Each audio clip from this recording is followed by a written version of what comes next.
لله نحمده ونستعينه ونستغفره ونؤمن به ونتوكل عليه ونعوذ بالله من شرور أنفسنا ومن سيئات أعمالنا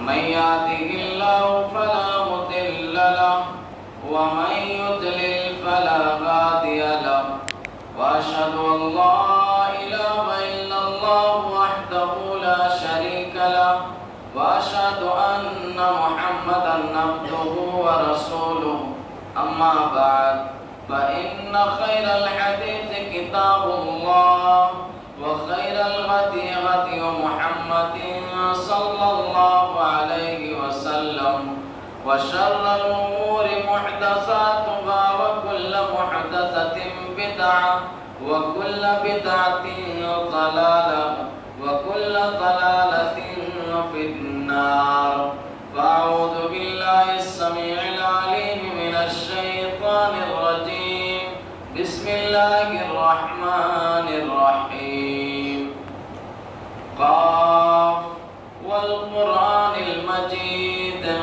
بل عجبوا أن جاءهم منذر منهم فقال الكافرون هذا شيء عجيب أإذا متنا وكنا ترابا ذلك رجع بعيد قد علمنا ما تنقص الأرض منهم وعندنا كتاب حفيظ بل كذبوا بالحق لما جاءهم فهم في أمر مريج أفلم ينظروا إلى السماء فوقهم كيف بنيناها وزيناها وما لها من فروج والأرض مددناها وألقينا فيها رواسي وأنبتنا فيها من كل زوج بهيج تبصرة وذكرى لكل عبد منيب ونزلنا من السماء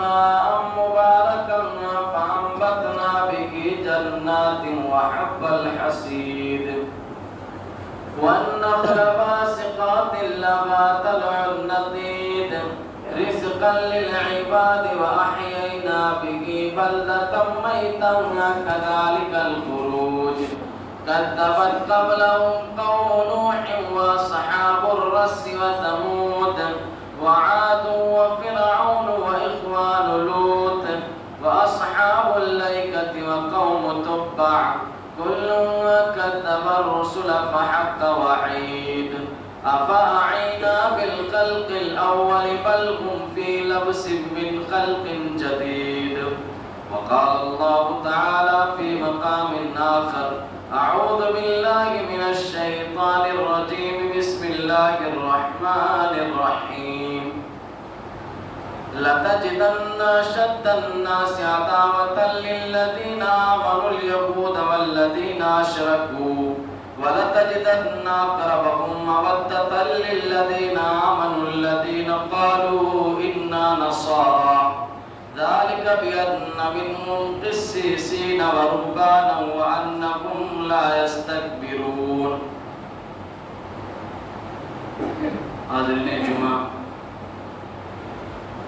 دینی ملی بھائیوں، بزرگوں، نوجوانوں، پردہ نشین اسلامی ماؤں اور بہنوں، تمام قسم کی حمد و ثنا، بڑائی، کبریائی، تعریف، توصیف، تمجید اس وحدہ لا شریک کے لیے لائق اور سزاوار ہے جو تنہا اس کائنات کو چلانے والا ہے۔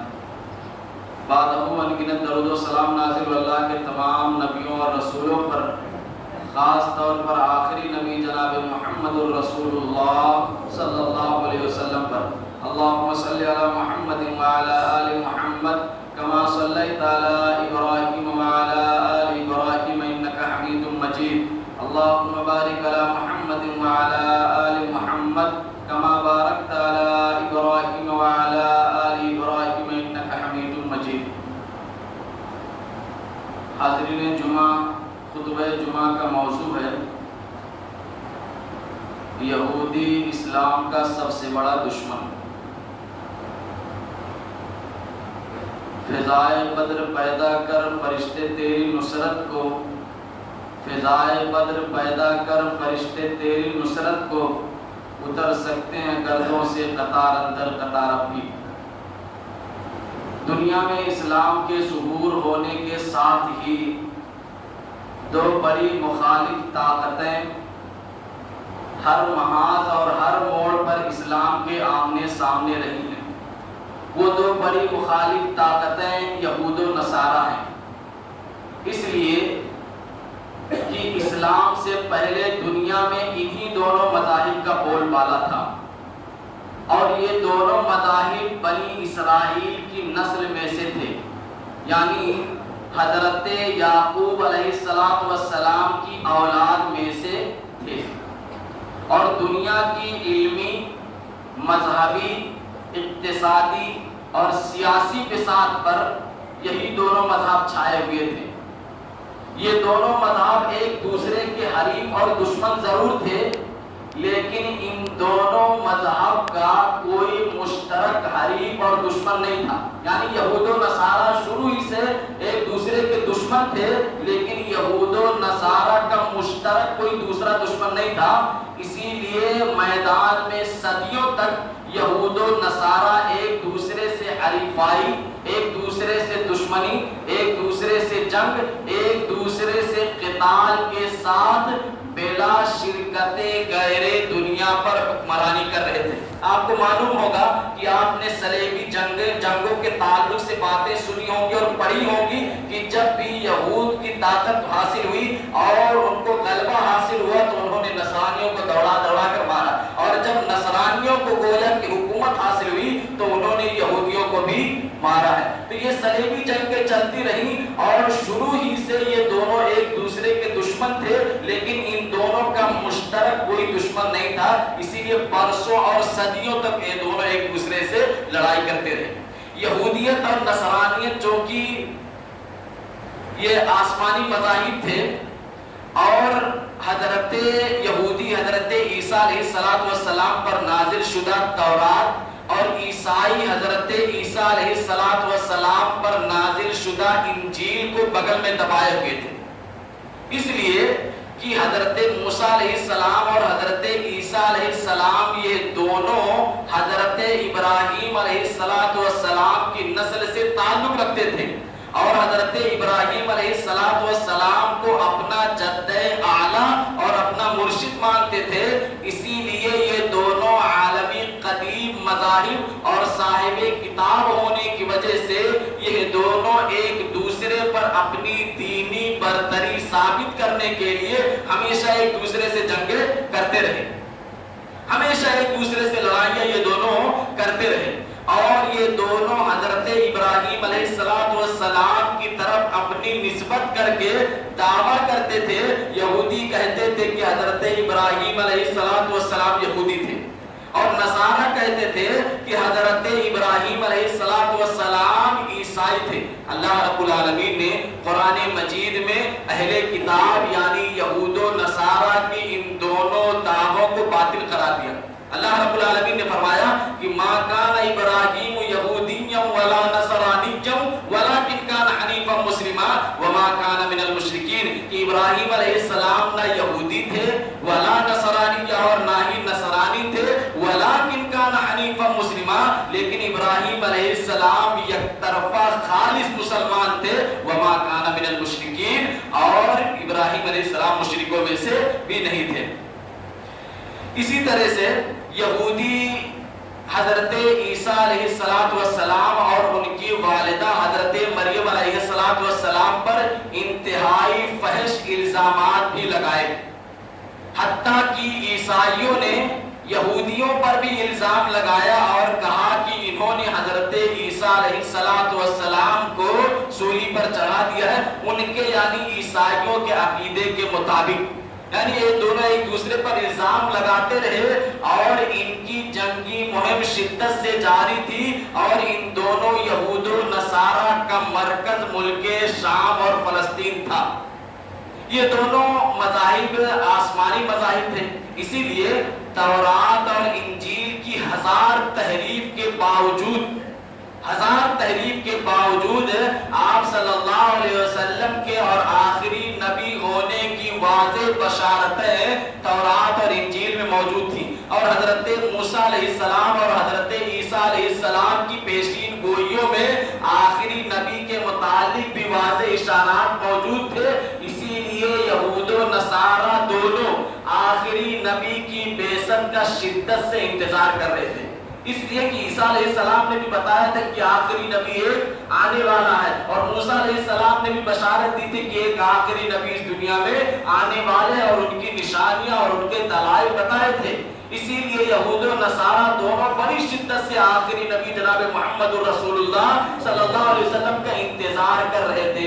باقاعدہ یہودی اور نصرانی جب مکہ کی تجارت ہوتی تھی، ایک دوسرے سے تعلقات تھے، تو جب یہ لوگ مکہ کے کافروں سے ملتے تھے تو یہودی کہتے تھے کہ دیکھو ایک آخری نبی آنے والا ہے جن کے ساتھ ہم مل کر ہم تم سے لڑائی کریں گے اور تم پر غلبہ حاصل کر لیں گے، اس لیے کہ آخری کتابوں میں آخری نبی کے آنے کے واضح دلائل موجود تھے۔ لیکن جیسے ہی مکہ سے اعلان ہوا کہ بنی اسماعیل سے ایک نبی کی بعثت کا اعلان ہوا ہے جو نہ صرف عربوں کو بلکہ پوری دنیا کے لوگوں کو اپنی نبوت پر ایمان لانے کی دعوت دے رہا ہے، جس میں یہود و نصارہ بھی شامل اور داخل ہیں، تو ان کے کان کھڑے ہو گئے، ان کے کان کھڑے ہو گئے۔ اور سب سے پہلی بات یہ کہ اب نبوت بنی اسرائیل سے نکل کر بنی اسماعیل کی طرف منتقل ہو گئی تھی۔ اب نبوت بنی اسرائیل سے نکل کر بنی اسماعیل کی طرف منتقل ہو گئی تھی۔ اور دوسرے یہ کہ قرآن مجید کے نازل ہونے کے بعد تورات اور انجیل کی اہمیت ختم ہو چکی تھی۔ اور تیسری بات یہ کہ اسلام کا پائے تخت یعنی یروشلم سے منتقل ہو کر اب ان کے جد اعلیٰ یعنی حضرت ابراہیم علیہ السلام کی تعمیر کردہ مکہ کے خانہ کعبہ یعنی بیت اللہ کی طرف منتقل ہو گیا تھا۔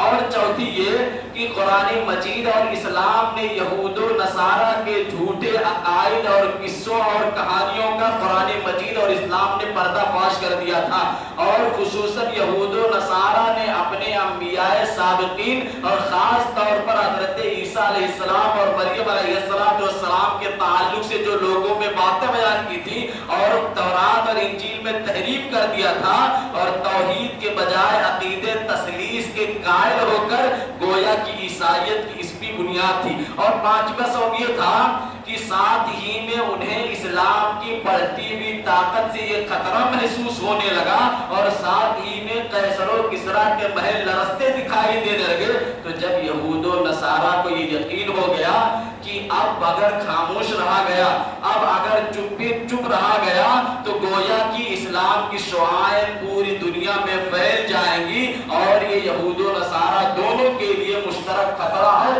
اسی لیے انہوں نے اسلام اور اہل اسلام کے خلاف گویا کی بددیانتی شروع کی، اور اسلام اور اہل اسلام کے خلاف عداوت اور دشمنی مول لی، اور اسی طرح سے جہاں بھی اسلامی قلعے تھے وہاں پر انہوں نے فوجی حملے شروع کر دیے، اور اس طرح سے یہ اسلام اور اہل اسلام اور جناب محمد الرسول اللہ صلی اللہ علیہ وسلم سے یہ دشمنی انہوں نے طے کر لی۔ یہ سارے اسباب تھے جس کی وجہ سے یہ لوگ اسلام کے دشمن ہو گئے۔ تو یہ دنیا کی اسلام سے پہلے قوموں اور لوگوں کی یہ حالت تھی۔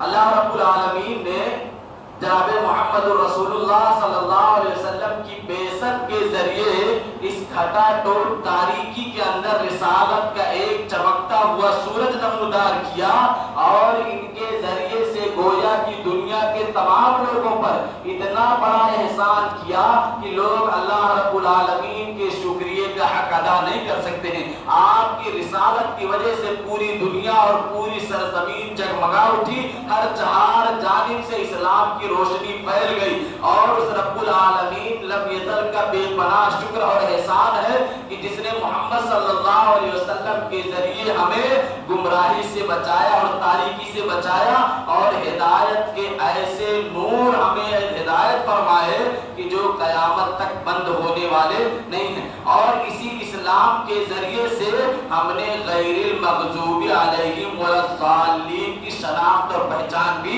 ہمیں اللہ رب العالمین نے کرائی. اور یہ بات معلوم ہے کہ مفسرین کے یہاں یہ بات مشہور اور معروف ہے کہ غیر المغضوب علیہم سے مراد یہود ہیں اور نصارہ سے مراد ضالین ہیں. اور ہم ہر نماز میں غیر المغضوب علیہم ولا الضالین پڑھ کر ہم اللہ رب العالمین سے یہود و نصارہ کے راستے سے بچنے کی دعا کرتے ہیں اور قیامت تک انشاءاللہ لوگ یہ دعا کرتے رہیں گے. تو اللہ کے نبی صلی اللہ علیہ وسلم کی بعثت ہی کے ذریعے سے ہم نے یہود و نصارہ کی تاریکی اور ان کی گمراہی اور ان کی شناخت اور پہچان ہوئی اور اسی سے بچنے کی ہم دعا کرتے ہیں. گویا کہ اللہ کے نبی صلی اللہ علیہ وسلم کی بعثت یہ اللہ رب العالمین کا ہم پر بہت بڑا احسان ہے.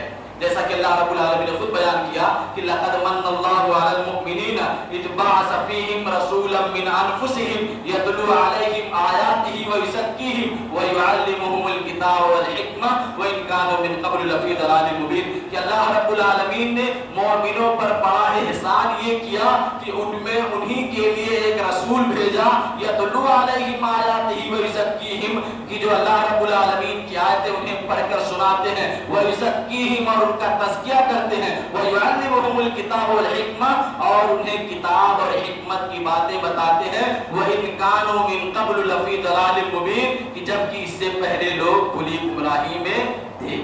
تو یہ یہود و نصارہ ان کی تاریخ اور ان کی اسلام سے دشمنی اور اسلام سے پہلے قوموں اور لوگوں کی کیا حالت تھی اور اللہ کے نبی صلی اللہ علیہ وسلم کی بعثت کے ذریعے سے اللہ رب العالمین نے قیامت تک لوگوں کے لیے کتنا بڑا احسان کیا ہے. اتنی باتیں ہم نے سنی اور جانی. تو یہودی یہ دنیا کے بدترین کافر ہیں اور دوہرے کافر ہیں. اس لیے کہ یہودیوں نے حضرت موسیٰ علیہ السلام کو پایا اور موسیٰ علیہ السلام کو بھی تکلیفیں دی, ان کی مخالفت کی. اس کے بعد حضرت عیسیٰ علیہ السلام کا زمانہ پایا, عیسیٰ علیہ السلام کی بھی مخالفت کی, حتیٰ کہ نعوذ باللہ ان کو قتل کرنے اور سولی پر چڑھا دینے کی کوشش بھی کی. ساتھ ہی میں آخری نبی جناب محمد الرسول اللہ صلی اللہ علیہ وسلم کا بھی زمانہ پایا اور گویا کہ انہوں نے اللہ کے نبی صلی اللہ علیہ وسلم کے ساتھ کفر اور حسد کیا. تو گویا کہ حالیہ اقوام میں یہود یہ بدترین کافر ہے اور ایک دو نہیں بلکہ تین نبیوں کے کفر کا انہوں نے ارادہ کیا اور باقاعدہ کفر کیا ہے. موسیٰ علیہ السلام, عیسیٰ علیہ السلام اور اللہ کے نبی صلی اللہ علیہ وسلم تین نبیوں کے ساتھ انہوں نے کفر کیا اور یہ گویا کی اقوام میں موجودہ حالات میں یہ سب سے بدترین کافر ہے. اسی طرح سے یہود اپنے محسن نبی حضرت موسیٰ علیہ السلام کو بھی تکلیفیں دی. بہت ساری اذیتیں حضرت موسیٰ علیہ السلام کو یہود نے دی ہیں. آپ کو معلوم ہوگا کہ حضرت موسیٰ علیہ السلام نے یہود کے لیے پوری زندگی تکلیفیں اور اذیتیں برداشت کی. ایک دن دو دن نہیں, پوری زندگی یہود کے لیے موسیٰ علیہ السلام تکلیفیں اور اذیتیں برداشت کرتے رہے اور موسیٰ علیہ السلام ہی کے ذریعے سے اللہ رب العالمین نے یہود کو فرعون کی غلامی سے نجات دیا اور انہیں آزادی کی نعمت عطا فرمائی. اور موسیٰ علیہ السلام ہی کی دعا کے بدولت اللہ رب العالمین نے ان کے لیے منہ اور سلوہ نازل کیا. موسیٰ علیہ السلام ہی کی بدولت اللہ رب العالمین نے یہود کے لیے برسوں تک میدان تین میں آسمانی بادل کا اللہ رب العالمین نے خصوصی سایہ کیا. اور موسیٰ علیہ السلام کی دعا ہی کی بدولت جب وہ پیاسے ہو گئے تھے تو انہوں نے اللہ رب العالمین سے دعا کی تو اللہ تعالیٰ نے موسیٰ علیہ السلام کی دعا ہی کی بدولت پتھر سے ایک دو نہیں بلکہ 12 چشمے نکالے. یہ سارے انعام جو انہیں حاصل ہوئے وہ حضرت موسیٰ علیہ السلام کی بدولت اور ان کی دعاؤں کے نتیجے میں. لیکن یہ یہود شر پسند قوم ہے اور یہ بدترین قوم ہے اور اس لیے بھی کہ ان کی شرارت یہ ان کے فطرت میں گویا کی لگی رچی بسی ہوئی ہے. اسی لیے یہ فوراً حضرت موسیٰ علیہ السلام کی مخالفت کرتے اور ان کو تکلیفیں دیتے تھے. اسی لیے اللہ کے نبی صلی اللہ علیہ وسلم نے مثال دی ہے. اللہ کے نبی صلی اللہ علیہ وسلم نے موسیٰ علیہ السلام کی قوم یہود کی اور موسیٰ علیہ السلام کے صبر کی مثال دی ہے. حضرت عبداللہ بن مسعود رضی اللہ تعالیٰ کہتے ہیں کہ اللہ کے نبی صلی اللہ علیہ وسلم نے غزوہ حنین کے موقع پر مال تقسیم کیا. کچھ مال تھا مال غنیمت کے طور پر, تو غزوہ حنین کے موقع پر اللہ کے نبی صلی اللہ علیہ وسلم نے مال تقسیم کیا. تو ایک آدمی جو منافق تھا تو اس نے کہا کہ اس تقسیم میں اللہ رب العالمین کی رضا مقصود حاصل نہیں کی گئی ہے، یعنی اللہ رب العالمین کی خوشنودی اس تقسیم میں نہیں ہوئی ہے. تو اللہ کے نبی صلی اللہ علیہ وسلم کو یہ بات معلوم نہیں ہوئی. ایک صحابی نے کہا کہ تم نے یہ بات اللہ کے رسول صلی اللہ علیہ وسلم کے تعلق سے کہی ہے نا، میں جا کر اللہ کے نبی صلی اللہ علیہ وسلم کو بتاتا ہوں. چنانچہ وہ صحابی آئے اور اللہ کے نبی صلی اللہ علیہ وسلم صحابہ کرام کے درمیان بیٹھے تھے. فوراً انہوں نے اللہ کے نبی صلی اللہ علیہ وسلم کے کان مبارک میں یہ بات کہی اور کہا کہ اللہ کے نبی فلاں آدمی نے آپ کے بارے میں یہ بات کہی ہے کہ آپ نے جو مال تقسیم کیا ہے اس میں اللہ کی رضا کا خیال نہیں کیا گیا ہے. اللہ کے نبی صلی اللہ علیہ وسلم نے جب بات سنی تو آپ کو تکلیف ہوئی، آپ کو اس سے بڑی تکلیف ہوئی. اللہ کے نبی صلی اللہ علیہ وسلم کا چہرہ بدل گیا، آپ غصے میں ہو گئے. جو صحابہ کرام آپ کو بتائے تھے، جس صحابی نے آپ کو بتایا تھا، انہوں نے کہا کہ میں نے اپنے دل میں سوچا کہ کاش میں اللہ کے رسول صلی اللہ علیہ وسلم کو یہ بات ہی نہیں بتاتا. آپ اس قدر ناراض اور غصہ ہوئے. اس کے بعد اللہ کے نبی صلی اللہ علیہ وسلم نے کہا کہ قد اوذی موسیٰ باکثر من ذلک فصبر، کہ اس سے زیادہ تکلیف حضرت موسیٰ علیہ السلام کو دی گئی فصبر، لیکن حضرت موسیٰ علیہ السلام نے صبر کیا. اسی لیے میں بھی ملامت نہیں کروں گا بلکہ میں بھی صبر کرتا ہوں. تو گویا کہ اللہ کے نبی صلی اللہ علیہ وسلم نے موسیٰ علیہ السلام کی قوم کی تکلیف اور حضرت موسیٰ علیہ السلام کے صبر کو بطور مثال بیان کیا کہ جو بات آج مجھے اس منافق کی وجہ سے تکلیف پہنچی ہے، اس سے کہیں زیادہ تکلیفیں یہود کی وجہ سے حضرت موسیٰ علیہ السلام کو ہوئی تھی، لیکن موسیٰ علیہ السلام نے صبر کیا. فصبر، میں بھی صبر کروں گا.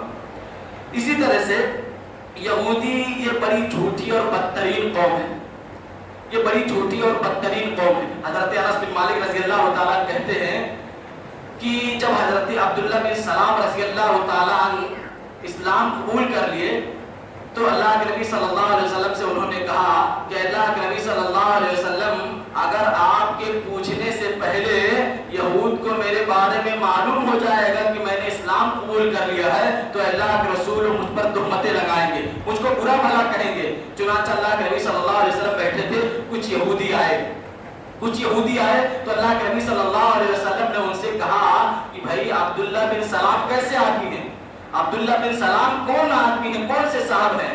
تو یہودیوں نے کہا کہ عبداللہ بن سلام رضی اللہ تعالیٰ عنہ یہ ہم سب میں سب سے بڑے عالم اور سب سے بڑے عالم کے بیٹے ہیں. کیا کہا ہمیں معلوم نہیں. اور عبداللہ بن سلام رضی اللہ تعالیٰ یہودی تھے، لیکن جب اللہ کے نبی صلی اللہ علیہ وسلم آئے تو مدینہ آئے تو آپ نے اسلام قبول کر لیا. لیکن ابھی یہودیوں کو معلوم نہیں ہے کہ اسلام قبول کر لیا. اس اسلام قبول کرنے کی بات نہ معلوم ہونے کی وجہ سے اللہ کے نبی صلی اللہ علیہ وسلم نے پوچھا کیسے ہے، تو بڑی تعریفیں کی. کہا کہ ہم میں سب سے بڑے عالم کے بیٹے ہیں. تو کہا کہ اگر عبداللہ بن سلام اسلام قبول کر لے تب. تو ان یہودیوں نے کہا کہ اللہ تعالیٰ انہیں اس سے محفوظ رکھے، بچائے. اتنے میں حضرت عبداللہ بن سلام رضی اللہ تعالیٰ جو اندر چھپے ہوئے تھے فوراً باہر آئے اور کہا کہ اشہد ان لا الہ الا اللہ واشہد ان محمد عبدہ ورسولہ، کہ میں گواہی دیتا ہوں کہ اللہ کے علاوہ کوئی معبود برحق نہیں اور محمد صلی اللہ علیہ وسلم اللہ کے بندے اور رسول ہیں. اس کے بعد یہودیوں نے کہا کہ یہ ہم میں سے سب سے شریر اور سب سے بدترین لڑکے ہیں. اس کے بعد فوراً ان کی برائی کرنی شروع کر دی. تو یہ بدترین اور جھوٹی قوم ہے. ابھی تو جب حضرت عبداللہ بن سلام رضی اللہ تعالیٰ کی اسلام لانے کی خبر نہیں معلوم ہوئی تو خوب تعریفیں کی، کہا سب سے بڑے عالم ہے، سب سے بڑے عالم کے بیٹے ہیں. جب معلوم ہو گیا اسلام قبول کر لیے ہیں، کہا ہم میں سے سب سے برے اور سب سے برے کے بیٹے اور سب برائی بیان کرنی شروع کر دی. تو یہ بدترین قوم اور جھوٹی قوم ہے. اسی طرح سے یہود، یہ اللہ کے نبی صلی اللہ علیہ وسلم یہ بات معلوم ہے کہ یہود شروع سے ہی اسلام اور اہل اسلام کو صفحہ ہستی سے مٹانے کی انگنت کوششیں کر چکے ہیں. جب بھی ان کو موقع ملا ہے تب بھی انہوں نے مسلمانوں کو تحریک کیا ہے اور ان کو صفحہ ہستی سے مٹانے کی کوشش کی ہے. بلکہ ایک عیسائی مورخ کا بیان ہے کہ سن 1199 میں جب یروشلم کو فتح کیا گیا تو تقریباً 30,000 سے زائد مسلمان مردوں اور عورتوں کو قتل عام کیا گیا. حتیٰ کہ مسجد عمر میں خون اس قدر بہ رہا تھا کہ لوگوں کے ٹخنے اور جو اونٹ کے رکاب یعنی جس میں پاؤں داخل کرتے وہاں تک مسجد عمر کے شہر میں خون بہ رہا تھا.